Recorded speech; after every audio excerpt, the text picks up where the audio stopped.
Okay, for this week's scroll saw project, I'm going to go back to another traditional-ish scroll sawing thing.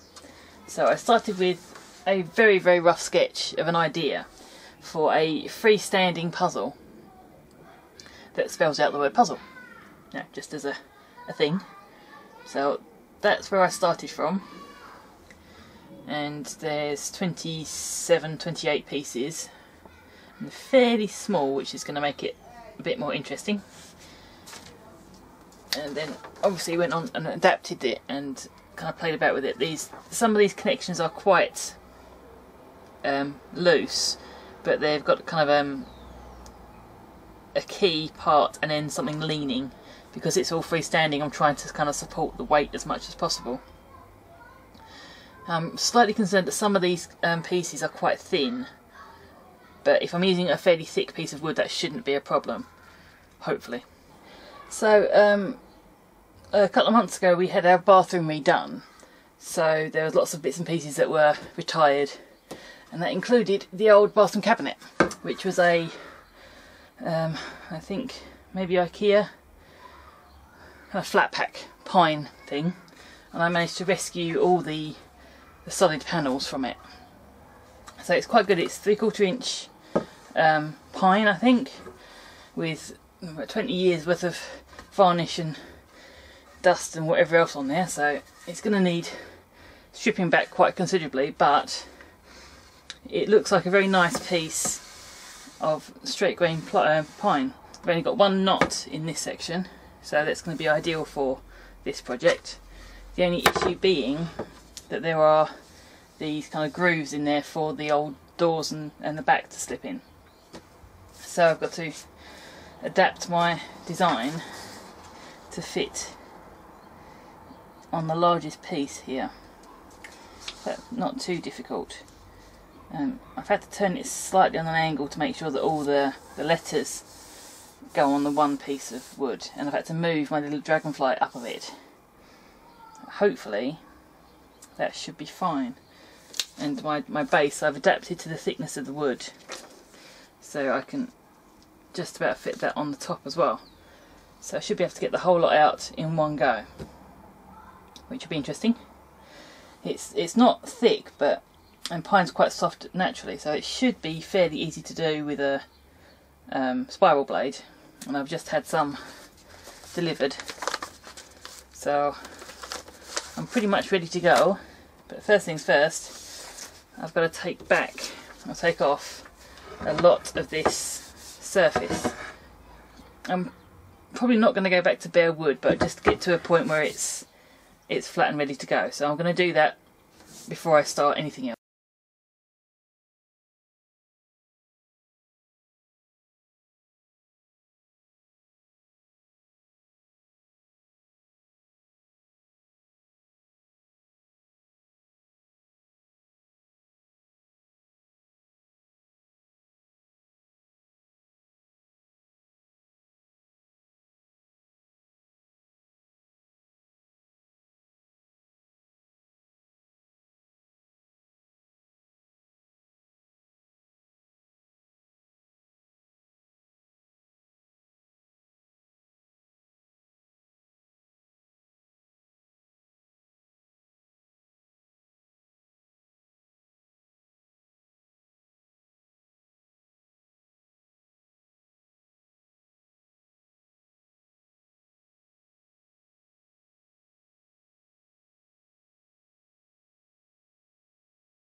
I've placed all the pieces back in position and pretty much proved the point that I was going too complicated on these shapes, because I don't think any of these joints hold in any way that I was hoping for.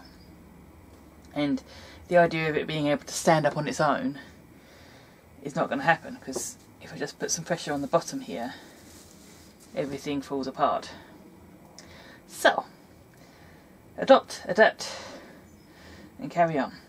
Instead of a puzzle, I'm going to turn this into an Intarsia piece of craft art. Basically, Intarsia is building a shape out of pieces cut on a scroll saw. So it's normally kind of animals and that kind of thing, but I think this will work as well. But I just need to sand every individual piece and give it quite a pronounced bevel so that they clearly look like separate pieces.